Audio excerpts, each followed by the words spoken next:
ಶ್ರೀ ಸಾಯಿರಾಮ್. ಪ್ರೀತಿಯ ವಿದ್ಯಾರ್ಥಿನಿಯರಿಗೆ ವಿಜ್ಞಾನ ಪಾಠಕ್ಕೆ ಸ್ವಾಗತ. ಭೌತಶಾಸ್ತ್ರ ಅಥವಾ ಫಿಸಿಕ್ಸ್ನಲ್ಲಿ ಫೋರ್ಸ್ ಆ್ಯಂಡ್ ಮೋಷನ್ ಪಾಠದಲ್ಲಿ ಒಟ್ಟು 5 ತರಗತಿಯಲ್ಲಿ 3ನೇ ಪಾಠವನ್ನೀಗ ಮಾಡ್ತಾಯಿದ್ದೀವಿ. ಈವಾಗಲೇ ನೀವು 2 ಪಾಠದಲ್ಲಿ ಭಾಗವಹಿಸಿದ್ದೀರಾ, ಹೋಮ್ವರ್ಕು ಮಾಡಿರ್ಬೋದು. ಅರ್ಥ ಆಗ್ತಾ ಇದೆಯಾ ಪಾಠಗಳು? ಓಕೆ. ನೆಕ್ಸ್ಟ್ ಲೆಸನ್ ಏನಾಗುತ್ತಾ, ಇಲ್ಲಿ ಇಂಗ್ಲೀಷಲ್ಲೇ ಹೇಳಬೇಕು ಅಂತ ಹೇಳ್ತಿದ್ದಾರೆ. ಸೊ ಈ PPT ಏನಿದೆ ಇದು ಇಂಗ್ಲೀಷಲ್ಲೇ ಇರುತ್ತೆ, ನೀವು ಅರ್ಥ ಮಾಡ್ಕೋಬೇಕಾಗುತ್ತೆ, ಸರಿನಾ? ಯಾಕೆ ನೀವು ಎಕ್ಸಾಮನ್ನು ಇಂಗ್ಲೀಷಲ್ಲೇ ಬರೀಬೇಕಾಗುತ್ತೆ. ಅದಕ್ಕೋಸ್ಕರ ಸ್ವಲ್ಪ ಟ್ರೈನಿಂಗ್ ಕೊಡ್ತಿದ್ವಿ. ಇವಾಗ ಕನ್ನಡ ಟು ಇಂಗ್ಲೀಷ್ ಮಾಡ್ತಾಯಿದ್ದೀವಿ. ನೆಕ್ಸ್ಟು ಇಂಗ್ಲೀಷ್ ಟು ಕನ್ನಡ, ಆ ಥರ ಇರುತ್ತೆ. ಮುಂದೆ ಏನಾಗುತ್ತೆ, ಬರೀ ಇಂಗ್ಲೀಷ್ ಆಗುತ್ತೆ. ಆ ಥರ ನೀವು ತಯಾರಾಗಬೇಕು. ನಿಮ್ಮ ಗಮನಕ್ಕೆ ಹೇಳ್ತಾ ಇದ್ದೀನಿ. ಸೊ ಇಲ್ಲಿ ಬಲ ಮತ್ತು ಚಲನೆ ಬಗ್ಗೆ ನಾವು ಕಳೆದ ಕ್ಲಾಸಲ್ಲಿ ಕೆಲವು ವಿಷಯ ಕಲ್ತಿದ್ದೀವಿ.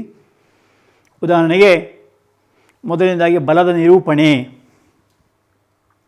ಬಲ ಅಂದ್ರೇನು, ಎಲ್ಲಿ ಉಪಯೋಗಿಸ್ತಾರೆ, ಅದು ಏನು ಮಾಡುತ್ತೆ ಎಂಬುದ್ರ ಬಗ್ಗೆ ನೋಡಿದ್ದೀವಿ. ಆಮೇಲೆ 2 ಥರ ಬಲಗಳು, ಸಂತುಲಿತ ಮತ್ತು ಅಸಂತುಲಿತ ಬಲಗಳು ಅಂತ. ನೀವು ನೆನಪಿರ್ಬೋದು ಈ ಟಗ್ ಆಫ್ ವಾರ್ ಅಂತ. ಆ ಟಗ್ ಆಫ್ ವಾರ್ನಲ್ಲಿ ನಾವು ಈ ಸಂತುಲಿತ ಬಲ ಹೆಂಗೆ ಕೆಲಸ ಮಾಡುತ್ತೆ, ಅಸಂತುಲಿತ ಬಲ ಕೆಲಸ ಮಾಡುತ್ತೆ ನೋಡಿದ್ದೀವಿ. ಆಮೇಲೆ ಜಡತ್ವ ಬಗ್ಗೆ ಹೇಳಿದ್ವಿ, ಇಂಗ್ಲೀಷಲ್ಲಿ ಇನರ್ಷಿಯಾ ಅಂತಾರೆ. ಅದರಲ್ಲಿ Newton's first law and it's applications. ಅನ್ವಯ ಅಂದರೆ ಅಪ್ಲಿಕೇಶನ್ ಅಂತ, ಅದನ್ನು ಕೂಡ ನೋಡಿದ್ದೀವಿ. ಆಮೇಲೆ 2ನೇ ನಿಯಮ, ನ್ಯೂಟನ್ನ 2ನೇ ನಿಯಮ ಹೇಳ್ತಾ ಸಂವೇಗ ಅಂತ, momentum, and Newton second law and some problems on that and some solutions. This is what you already studied ಅಲ್ವಾ? ಇದಿಷ್ಟನ್ನು ನಾವು ಈಗಾಗಲೇ ಕಲ್ತಿದ್ದೀವಿ. ಇವಾಗ ಹೋಮ್ವರ್ಕ್ ಬಗ್ಗೆ ನೋಡೋಣ. ಹೋಮ್ವರ್ಕ್ ನಂಬರ್ 2 ಉತ್ತರ ಬರೆದಿದ್ದೀರಾ? ಎಸ್, ಎಲ್ಲರೂ ಕೂಡ ಪುಸ್ತಕ ತೆಗೆದಿಟ್ಕೊಳ್ಳಿ, ಪೆನ್ ರೆಡಿ ಇಟ್ಕೊಳ್ಳಿ, ಹಾಗೆ ಏನಾದರೂ ಕರೆಕ್ಷನ್ಸ್ ಮಾಡ್ಕೊಳ್ಳಿ. 1ನೇ ಪ್ರಶ್ನೆ, ಒಂದು ಕಾಯದ ಸಂವೇಗ ಎಂದರೇನು? ನಾನು ಇಂಗ್ಲೀಷಿಗೆ ಕೂಡ ಹೇಳ್ತಾ ಹೋಗ್ತೀನಿ, ಅದನ್ನು ಅಲ್ಲೆಲ್ಲ ಬರ್ಕೋತಾ ಹೋಗಿ. What do you mean by momentum of a body? In which ಇದನ್ನು ಅಳೆಯುವ ಮಾನ ಯಾವುದು? What the unit of measuring it ಅಂತ. ಸೊ ಸಂವೇಗ ಅಂದ್ರೇನು? ವಸ್ತುವಿನ ದ್ರವ್ಯರಾಶಿ ಮತ್ತು ವೇಗ ಗುಣಲಬ್ಧ. P is equal to m into v. m is mass, v is velocity. ಇದನ್ನು ಯಾವ ರೀತಿ ಅಳಿತಾರೆ? Kilogram metre per second. Kilogram is for mass, V ಅಂದರೆ ಮೀಟರ್ ಪರ್ ಸೆಕೆಂಡ್. ಸೊ ಈ ಯೂನಿಟಲ್ಲಿ ಅಳಿತಾರೆ ಅಂತ ಹೇಳ್ಬಿಟ್ಟು. ಆಮೇಲೆ state second law of motion, ನ್ಯೂಟನ್ನ ಚಲನೆ 2ನೇ ನಿಯಮ ನಿರೂಪಿಸಿ. ಏನೇಳುತ್ತದೆ? ಸಂವೇಗದ ಬದಲಾವಣೆಯ ದರವು ಕಾಯದ ಮೇಲೆ ಪ್ರಯೋಗವಾದ ಬಲಕ್ಕೆ ನೇರ ಪ್ರಮಾಣದಲ್ಲಿರುತ್ತದೆ. Rate of change of momentum of a body is directly proportional to force applied and moves in the direction of force. ಪ್ರಯೋಗದ ಬಲದ ದಿಕ್ಕಿನಲ್ಲಿ ಚಲಿಸ್ತದೆ ಅಂತ ಹೇಳ್ಬಿಟ್ಟು. ಇದು ನ್ಯೂಟನ್ನ 2ನೇ ನಿಯಮ. ಇದಕ್ಕೆ ಸಂಬಂಧಪಟ್ಟ ಹಾಗೆ ನಾವು ಕಳೆದ ಕ್ಲಾಸಲ್ಲಿ ನೋಡಿದ್ದೀವಿ. ಉದಾಹರಣೆಗೆ 1 ನ್ಯೂಟನ್ ಬಲ ಅಂದ್ರೇನು? ನ್ಯೂಟನ್ ಅಂದ್ರೇನದು? It is the unit of measurement. 1 kilogram ದ್ರವ್ಯರಾಶಿ ಇರುವ ವಸ್ತುವಿನಲ್ಲಿ 1 ಮೀಟರ್ ಪರ್ ಸೆಕೆಂಡ್ ಸ್ಕ್ವೇರ್ ವೇಗೋತ್ಕರ್ಷ ಉಂಟು ಮಾಡುವಂಥ ಬಲ. A force of 1 newton means a force applied on a body of mass 1 kilograms to produce an acceleration of 1 meter per second square. Formula ಏನು? F is equal to ma. M is 1 kg, a is 1 meter per second square. So its product is called as 1 Newton. Why it is called as Newton? Newton is the name of a scientist who formulated these laws. That is why in respect of his name the word Newton is put. Okay.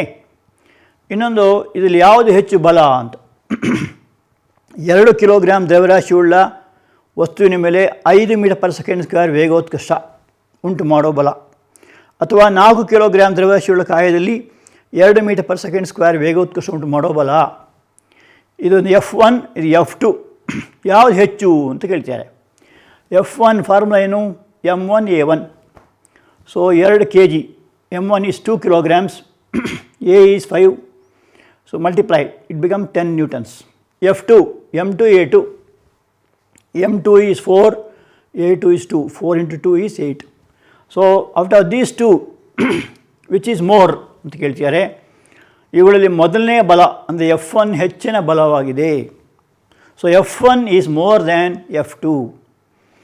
So next question, ದೂರ ಜಿಗಿತ ಅಂದರೆ long jump ಅಂತ ಹೇಳ್ತಾರೆ. ನಿಮ್ಮಲ್ಲಿ ಚೆನ್ನಾಗಿ ಅಭ್ಯಾಸ ಆಗಿರ್ಬೋದು ಕೆಲವರಿಗೆ.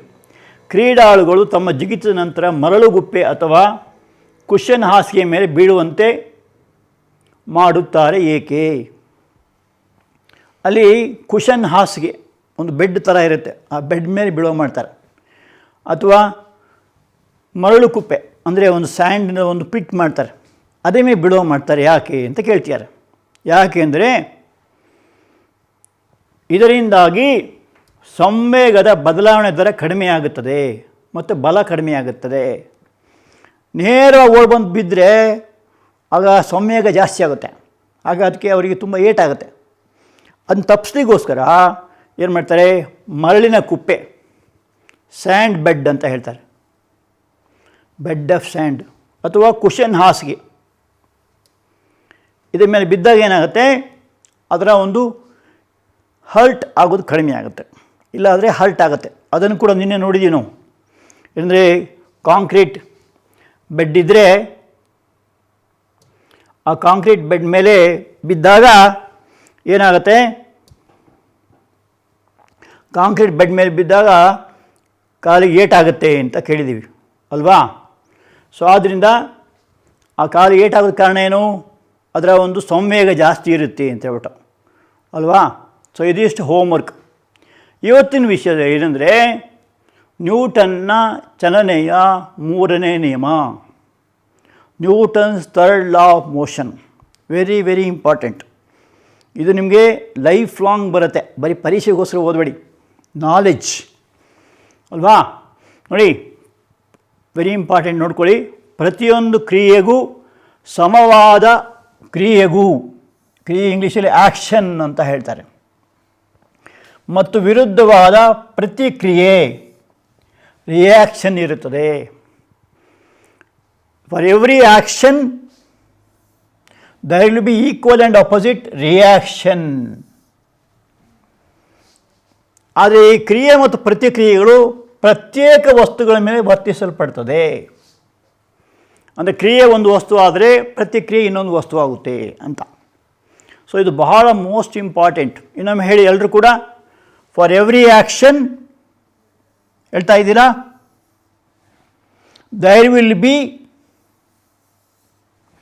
an equal and opposite reaction.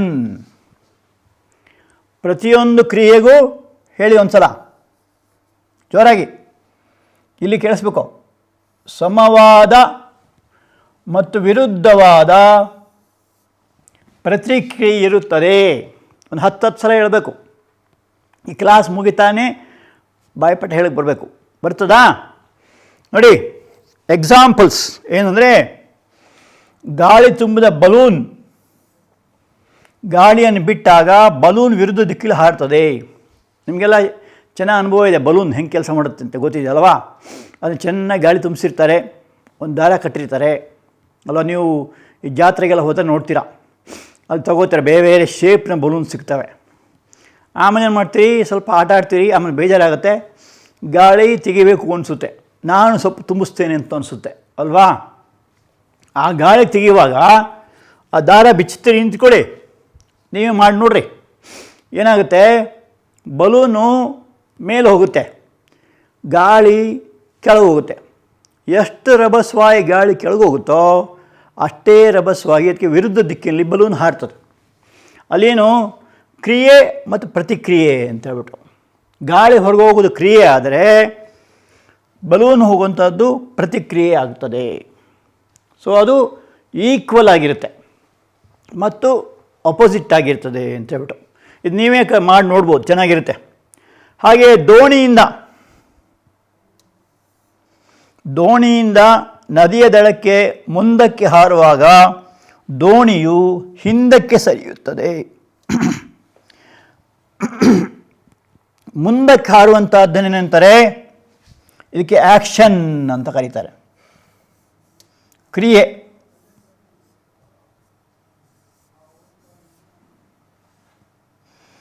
Action ಏನು?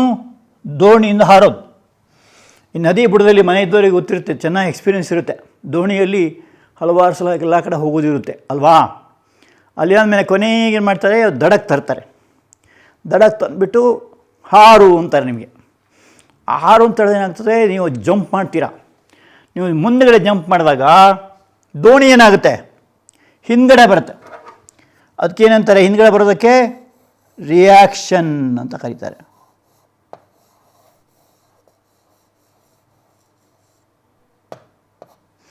ಸೊ ಆ್ಯಕ್ಷನ್ನಿಗೆ ಸರಿ ವಿರುದ್ಧವಾಗಿ ಮತ್ತು ಸಮವಾಗಿ, ಸಮ ಇರಬೇಕು, ಸಮವಾಗಿರ್ತದೆ ಮತ್ತು ವಿರುದ್ಧವಾಗಿರುತ್ತದೆ.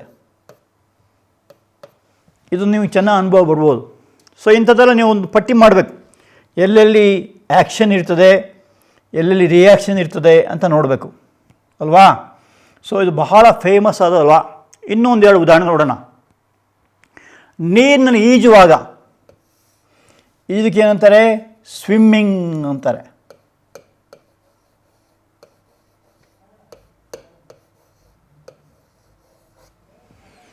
ಎಷ್ಟು ಜನ ಸ್ವಿಮ್ಮಿಂಗ್ ಬರುತ್ತೆ? Very good. ಸ್ವಿಮ್ಮಿಂಗ್ ಭಾಳ ಒಂದು ಒಳ್ಳೆಯ ಎಕ್ಸಸೈಸ್ ಮತ್ತು ಭಾಳ ಸಂತೋಷ ಆಗುತ್ತೆ. ಮತ್ತು ಹಲವಾರು ನಿಯಮಗಳಿದೆ ಅದರೊಳಗೆ ಸ್ವಿಮ್ಮಿಂಗ್ನಲ್ಲಿ. ಅದು ಒಂದು ನಿಯಮ ಈಗ ನೋಡ್ಬೋದು ನೀವು.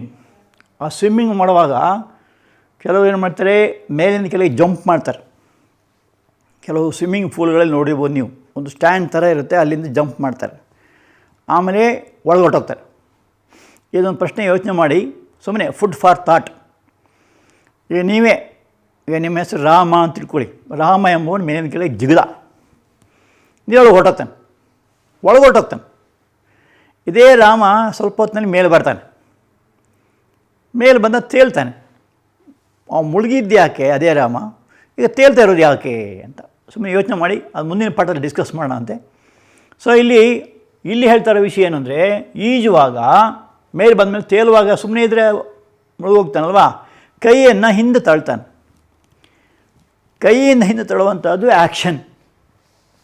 ನೀರನ್ನು ಕೈಗಳಿಂದ ಮತ್ತು ಕಾಲುಗಳಿಂದ,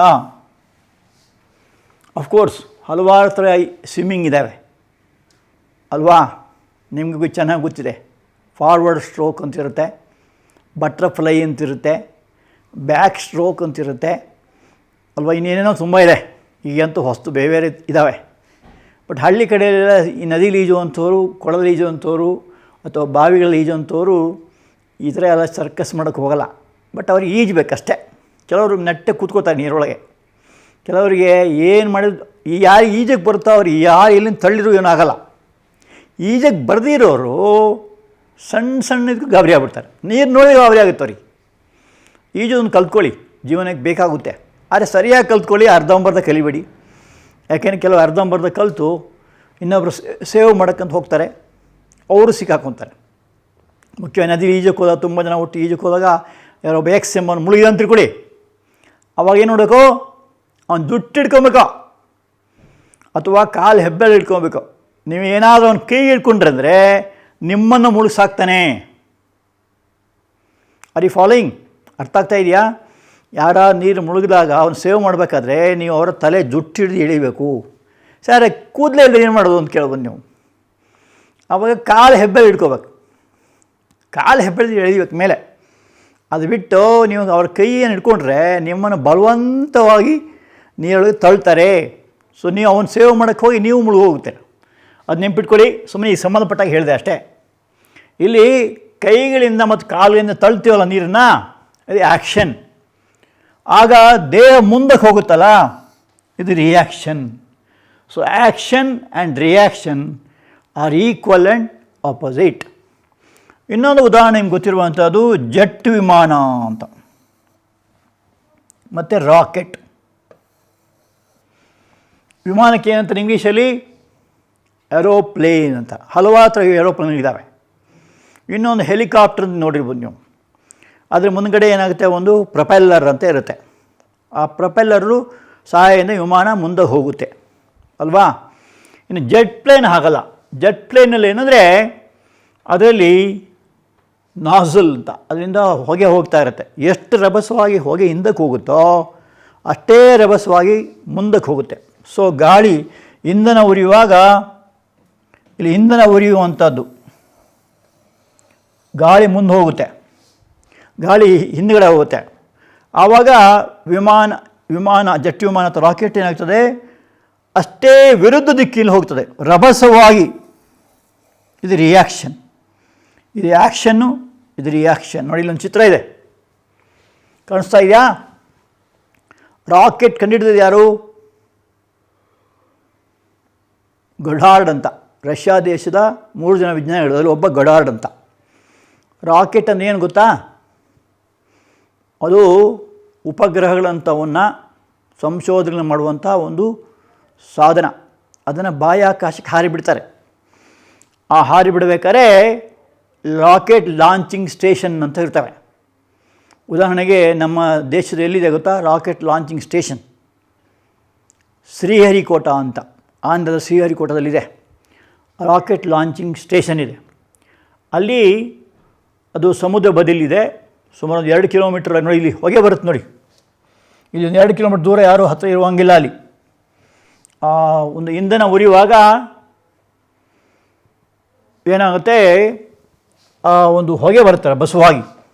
ಆ ಹೊಗೆ ಎಷ್ಟು ರಭಸವಾಗಿ ಬರುತ್ತೋ ಅದು ಆ್ಯಕ್ಷನ್. ವಿಮಾನ ರಾಕೆಟ್ ಅಷ್ಟೇ ವೇಗವಾಗಿ ವಾಪಸ್ ಮೇಲೆ ಹೋಗುತ್ತೆ ಅಲ್ವಾ. ಅದರ ಬಗ್ಗೆ ನೀವು ಮುಂದೆ ಕಲಿಯಕ್ಕಿದ್ದೀರ ರಾಕೆಟ್ ಬಗ್ಗೆ. ಸೊ ಇದು ಕೂಡ ಈ ಒಂದು ನ್ಯೂಟನ್ನ 3ನೇ ನಿಯಮಕ್ಕೆ ಒಂದು ಉದಾಹರಣೆ.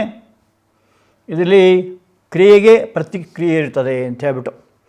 ಸೊ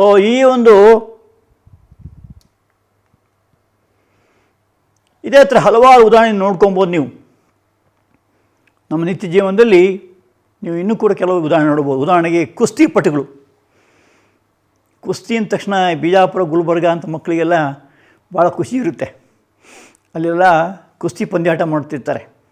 ಯಾವುದೇ ಒಂದು ಜಾತ್ರೆ ಆದರೆ ಉತ್ತರ ಕರ್ನಾಟಕದಲ್ಲಿ ಎಲ್ಲ ಜಾತ್ರೆಯಲ್ಲೂ ಒಂದು ಕುಸ್ತಿ ಪಂದ್ಯಾಟ ಇದ್ದೇ ಇರುತ್ತೆ. ಹುಡುಗಿಯರು ಕೂಡ ಮಾಡ್ತಾರೆ ಈ ಕಾಲದಲ್ಲಿ. ಆ ಕುಸ್ತಿಗಳ ಹೇಗೆಂದರೆ ಪಂಚಿಂಗ್ ಅಂತಾರೆ. ಕೈಗಳಲ್ಲಿ ಒಂದು ರೀತಿಯ ಗ್ಲೌಸ್ ಥರ ಹಾಕ್ಕೊಂಡಿರ್ತಾರೆ. ಹಲವಾರು ಥರ ಕುಸ್ತಿಗಳಿದ್ದಾವೆ. ಮಲ್ಲಯುದ್ಧ ಅಂದರೆ ಬರೀ ಕೈಯಲ್ಲಿ ಮಾಡುವಂಥದ್ದು. ಇನ್ನು ಕುಸ್ತಿ ಹೇಳುವಂಥದ್ದು ಕೈಯಲ್ಲಿ ಒಂದು ರೀತಿಯ ಫಿಸ್ಟಿಂಗ್ ಇಟ್ಕೊಂಡಿರ್ತಾರೆ, ಅಲ್ಲಿ ಪಂಚ್ ಮಾಡ್ತಾರೆ. ಇನ್ನು ಎಷ್ಟು ರಭಸವಾಗಿ ಎಂಬುವನು ಹೊಡಿತಾನೋ ಅದು ಆ್ಯಕ್ಷನ್. ಅಷ್ಟೇ ರಭಸವಾಗಿ ಅವನು ಎಂಬುವನು ತಲೆ ಹಿಂದೆ ಹೋಗುತ್ತೆ. ಆ್ಯಕ್ಷನ್ ರಿಯಾಕ್ಷನ್ ಅಂತ ಹೇಳ್ಬಿಟ್ಟು. ಸೊ ಅಲ್ಲಿ ಅದು ಕೂಡ ಒಂದು ಉದಾಹರಣೆ ನೋಡು. ಇನ್ನೂ ಮನೆಯಲ್ಲಿ ಸಿಂಪಲ್ಲಾಗಿ, ಅಫ್ಕೋರ್ಸ್ ಅದು ಇದಕ್ಕೆ ಸಂಪೂರ್ಣವಾಗಿ ಇದಾಗಲ್ಲ. ಒಂದು ಗೋಡೆ ನೀವು ಚೆಂಡು ಹೊಡೆದ್ರೆ ಆ ಚೆಂಡು ವಾಪಸ್ ಬರುತ್ತೆ. ರಭಸವಾಗಿ ಹೊಡಿತೀರಲ್ಲ ಅದು ಆ್ಯಕ್ಷನ್, ವಾಪಸ್ ಬರೋದು ರಿಯಾಕ್ಷನ್. ಬಟ್ ಅದು ಸಂಪೂರ್ಣವಾಗಿ ಅಗ್ರಿ ಆಗೋದಿಲ್ಲ, ಯಾಕೆಂದರೆ ಗೋಡೆಯಲ್ಲಿ ಘರ್ಷಣೆ ಅಂಶ ಬರುತ್ತೆ. ಹಾಗಾಗಿ ಅದು ಸಾಮಾನ್ಯವಾಗಿ ಅರ್ಥ ಮಾಡ್ಕೋಬೋದು ಅಷ್ಟೇ. ಸೊ ಇವೆಲ್ಲ ಎಲ್ಲಿಂದ ಆಗುತ್ತೆ ಅಂತ ಕೇಳಿದರೆ, ಸಂವೇಗ ಅಂತ ನಿಮ್ಗೆ ಹಿಂದೆ ಒಂದು ಸಲ ಹೇಳಿದೆ 2ನೇ ನಿಯಮ ಹೇಳುವಾಗ. ಏನಂತ? ಕನ್ಸರ್ವೇಷನ್ ಆಫ್ ಮೊಮೆಂಟಮ್, ಸಂವೇಗ ಅಂತ ಹೇಳ್ಬಿಟ್ಟು. ಇಲ್ಲೇನೆಂದರೆ ಇದಕ್ಕೆ ಇಂಗ್ಲೀಷಲ್ಲಿ ಮೊಮೆಂಟಮ್ ಅಂತಾರೆ. ಅದರ ಬಗ್ಗೆ ನಾನು ನಿಮಗೆ ಕಳೆದ ಕ್ಲಾಸಲ್ಲಿ ಹೇಳಿದ್ದೀನಿ. ಅದನ್ನು ಪಿ ಅಂತ ಕರೀತಾರೆ.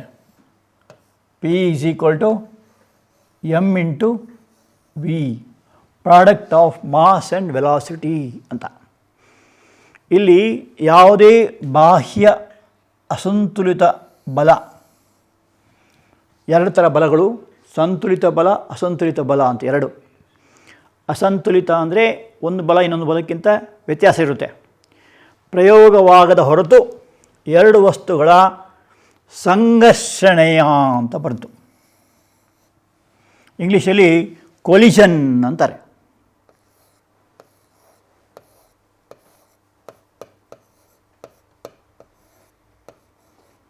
ಸಂಘರ್ಷಣೆ.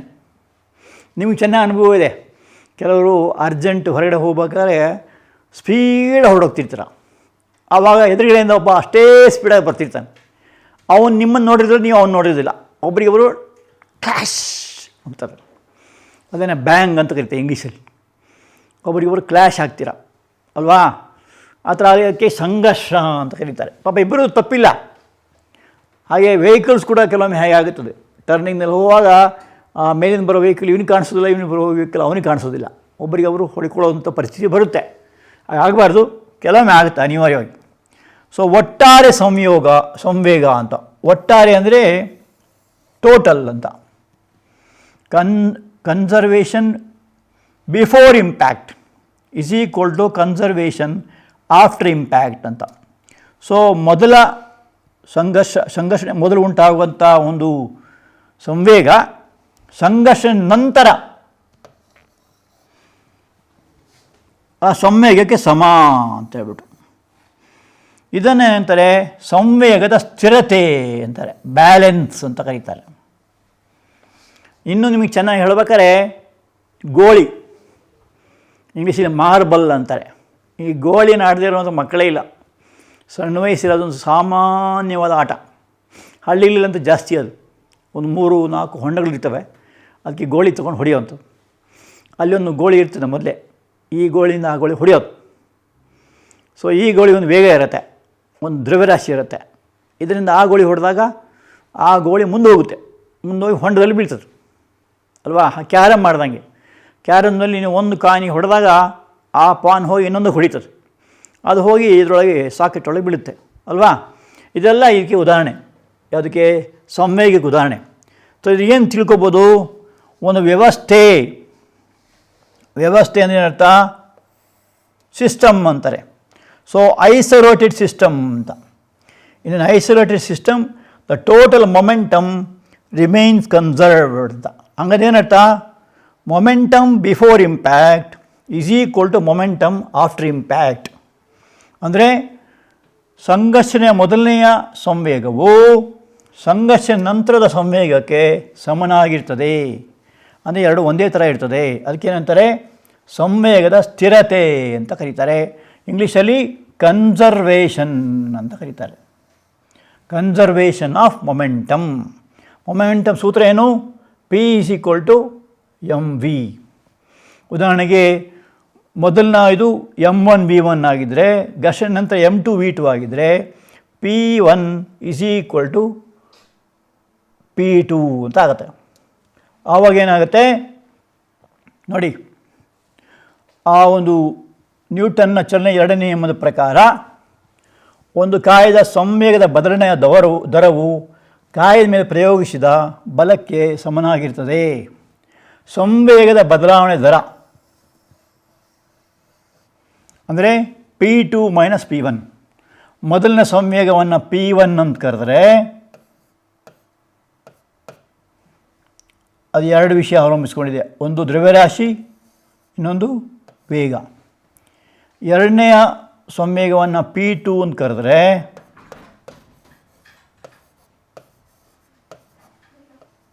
ವಿ ಅಂದರೆ ವೇಗ, ಎಮ್ ಅಂದರೆ ದ್ರವ್ಯರಾಶಿ ಅಲ್ವಾ? ಈ ವ್ಯತ್ಯಾಸ ಎಷ್ಟಾಗುತ್ತೆ? P2 - P1 ಆಗುತ್ತೆ. P2 - P1/T. ಇದಕ್ಕೇನಂತಾರೆ? ದರ ಅಂತಾರೆ. ಸಂವೇಗದ ಬದಲಾವಣೆಯ ದರವನ್ನು ಕಾಲಿನಲ್ಲಿ ಬರ್ತದೆ. ಸೊ ಇದು ಈ ಟಿಯನ್ನು ಇಲ್ಲಿ ಬೇಕಾದ್ರೆ ಬರಿಬೋದು, ಹೀಗೆ ಬರಿಬೋದು. ಅದರ ಅರ್ಥ ಇಲ್ಲಿ ಬರಿಬೋದು, ಇಲ್ಲಿ ಬರಿಬೋದು. ಸೊ ಇದಕ್ಕೇನಂತಾರೆ? ದರ ಅಂತ ಕರೀತಾರೆ. ಸೊ P1 ಮೊದಲನೇ ಸಂವೇಗ, P2 ಅಂತಿಮ ಸಂವೇಗ, T ಅಂದರೆ ಕಾಲ, F ಅಂದರೆ ಬಲ. ಸೊ ಇದು ಇಲ್ಲಿ F = 0 ಅಂದರೆ ಬಾಹ್ಯ ಬಲ ಪ್ರಯೋಗವಾಗದೇ ಇದ್ದಾಗ P1 = P2 ಆಗುತ್ತೆ. ಸೊ ಇದು ಆರಂಭದ ಸಂವೇಗವು ಅಂತಿಮ ಸಂವೇಗಕ್ಕೆ ಸಮನಾಗಿರ್ತದೆ. ಯಾವಾಗ? F = 0 ಆದಾಗ, ಅಂದರೆ ಬಾಹ್ಯ ಬಲ ಪ್ರಯೋಗವಾದಾಗ. ಯಾವುದೇ ಬಾಹ್ಯ ಬಲದ ವರ್ತನೆ ಇಲ್ಲದ ವ್ಯವಸ್ಥೆಯಲ್ಲಿ ಬಾಹ್ಯ ಬಲ ಅಂದರೆ ಅರ್ಥ ಏನು? ಹೊರಗಿಂದ ಬರೋ ಬಲ ಅಂತ ಅರ್ಥ. ಸಂವೇಗವು ಯಾವಾಗಲೂ ಕೂಡ ಸ್ಥಿರವಾಗಿರ್ತದೆ. ಸೊ ಇದು ಏನಂದರೆ ನ್ಯೂಟನ್ನ ಚಲನೆಯ ನಿಯಮ ಆಧಾರದಲ್ಲಿ ಸಂವೇಗದ ಒಂದು ಇದನ್ನು ಹೇಳುವಂಥದ್ದು ಸ್ಥಿರವಾಗಿರುತ್ತದೆ ಅಂತ ಹೇಳ್ಬಿಟ್ಟು ಇದಕ್ಕೇನಂತಾರೆ ನ್ಯೂಟನ್ ಸೆಕೆಂಡ್ ಆಧಾರದಲ್ಲಿ ಮಾಡಿರ್ತಕ್ಕಂಥದ್ದು ಕನ್ಸರ್ವೇಷನ್ ಆಫ್ ಮೊಮೆಂಟಮ್ ಅಂತ ಕರೀತಾರೆ ಅಲ್ವಾ. ಇನ್ನು ಒಂದು ಸಣ್ಣ ಅದಕ್ಕೆ ಒಂದು ಉದಾಹರಣೆ ಕೊಟ್ಕೊಂಡು ಮಾಡೋಣ. ಚಟುವಟಿಕೆ ಇದು, ನೀವು ಟ್ರೈ ಮಾಡ್ಬೋದು. ಇಲ್ಲಿ ಒಂದು 40 ಸೆಂಟಿಮೀಟರ್ ಒಂದು ಕೊಳವೆ ತಗೋಬೇಕು.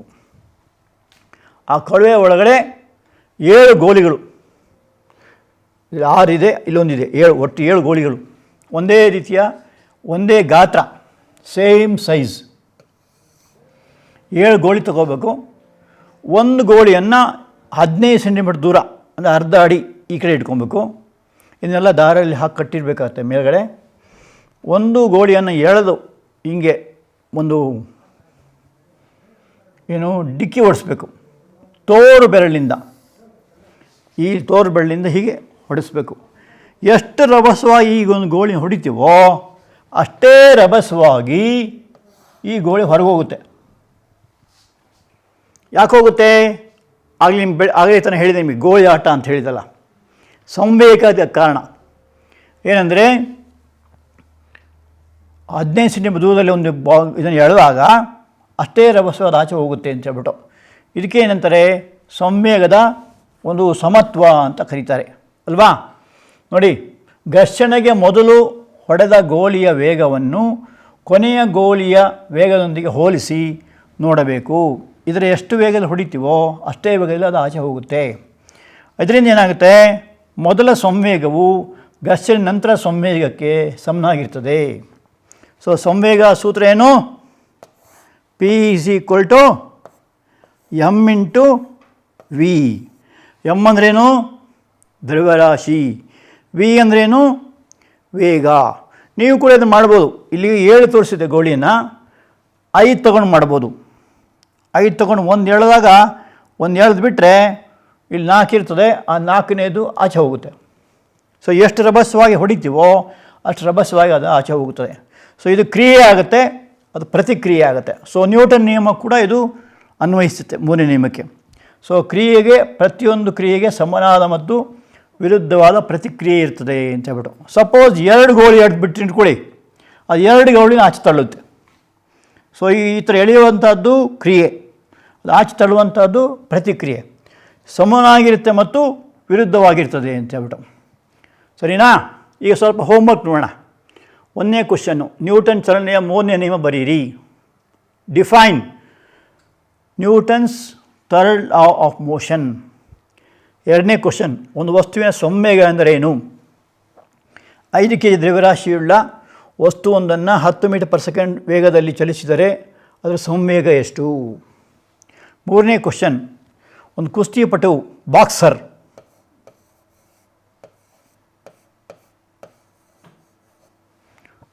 ವಿರುದ್ಧ ದಿಕ್ಕಿನಿಂದ ಇನ್ನೊಬ್ಬ ಕುಸ್ತಿಪಟುವನ್ನು ಪಂಚ್ ಹೊಡೆದಾಗ, ಇಂಗ್ಲೀಷ್ ಪದ ಅದು, ಪಂಚ್ ಅಂದರೆ ಜೋರ ಹೊಡೆದಾಗ ಅಂತ ಅರ್ಥ. ತನ್ನ ತಲೆಯನ್ನು ಹಿಂದಕ್ಕೆ ಸರಿಸ್ತಾನೆ ಯಾಕೆ ಅಂತ. ಆಮೇಲೆ ಇನ್ನೊಂದು ಕ್ವಶನ್ನು, ಒಂದು ಕಾಯದ ಸಂವೇಗದ ಸ್ಥಿರತೆ ನಿಯಮ ಬರೀರಿ. ಕನ್ಸರ್ವೇಷನ್ ಆಫ್ ಮೊಮೆಂಟಮ್ ಅಂತ ಹೇಳ್ಬಿಟ್ಟು. ಸೊ ಇದಿಷ್ಟು ವಿಷಯ ನೀವು ಈಗಾಗಲೇ ಕಲ್ತಿದ್ದೀರಾ. ಈ ಹೋಮ್ವರ್ಕನ್ನು ಮಾಡ್ಕೊಂಬರೋದು ಮತ್ತು ಚೆನ್ನಾಗಿ ಅಭ್ಯಾಸ ಮಾಡ್ಕೊಂಬರೋದು. ಏನಾದ್ರು ಡೌಟ್ಗಳಿದ್ದರೆ ಮತ್ತು ಕೇಳುವಿರಂತೆ. So wish you all best of luck. Thank you.